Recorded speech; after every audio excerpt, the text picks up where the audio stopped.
જય હિન્દ મિત્રો, હું ગિરધરભાઈ પ્રજાપતિ, આમ આદમી પાર્ટી. હવે અમારી વિરોધ પક્ષના ઉમેદવારો અને કાર્યકર્તાઓ અને અમારા વિપક્ષના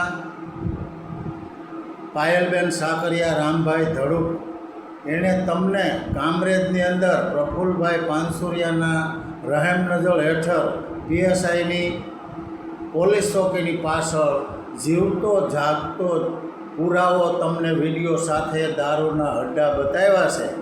અને હર્ષસંઘવી સાહેબ, તમે નાયબ મુખ્યમંત્રી છો, તો તમે બોલેલા કે હવે કોઈ પણ એરિયામાં ક્યાંય પણ હોય, પીએસઆઈના એરિયામાં છે તો પીએસઆઈ સસ્પેન્ડ થાય.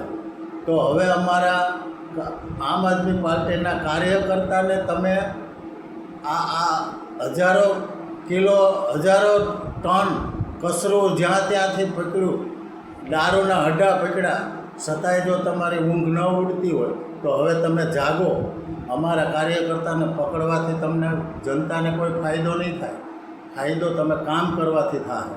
એટલે મહેરબાની કરીને તમે બોલ્યા છો કે કોઈ પણ એરિયામાં હોય તો એ પીએસઆઈ સસ્પેન્ડ થાય, તો હવે મંડો સસ્પેન્ડ કરવા.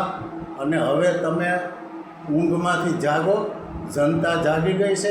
હવે મહિલાઓ, જેન્ટ્સ, બધાય પુરુષો બધાય હવે જનતા જાગી છે અને જનતા રેડ શરૂ થઈ ગઈ છે. એરિયામાં જ્યાં જ્યાં તમને હડ્ડા દેખાય, તમારી જાણે આગળ આવી અને તમે આ કાર્ય કરવા માંડો. કોઈ પણ તમે કાંઈ કામ જે બતાવે અને કામ કરે એને તમે પકડીને પોલીસ ચોકીમાં નાખવાથી તમારું કાંઈ જનતાને ફાયદો નહીં થાય. જનતા માટે જ અમે લડીશું.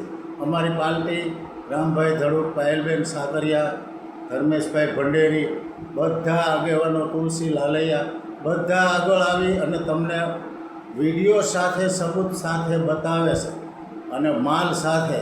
તો હવે તમે જાગો, જાગૃત બનો અને જનતા માટે કામ કરો. જનતાએ તમને જીતાડ્યા છે 15 કોર્પોરેટર, અને તમે બધાએ અહીંયા સુરતના નાયબ મુખ્યમંત્રી, શિક્ષણ મંત્રી, બધા મંત્રીઓ આપણે સુરતમાં જ છે.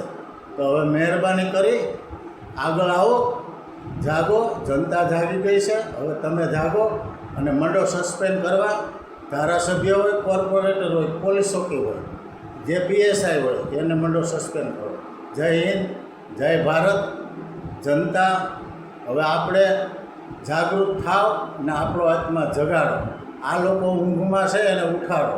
જય હિન્દ, જય ભારત. આ બને એટલો વિડીયો લાઈક ને શેર કરો.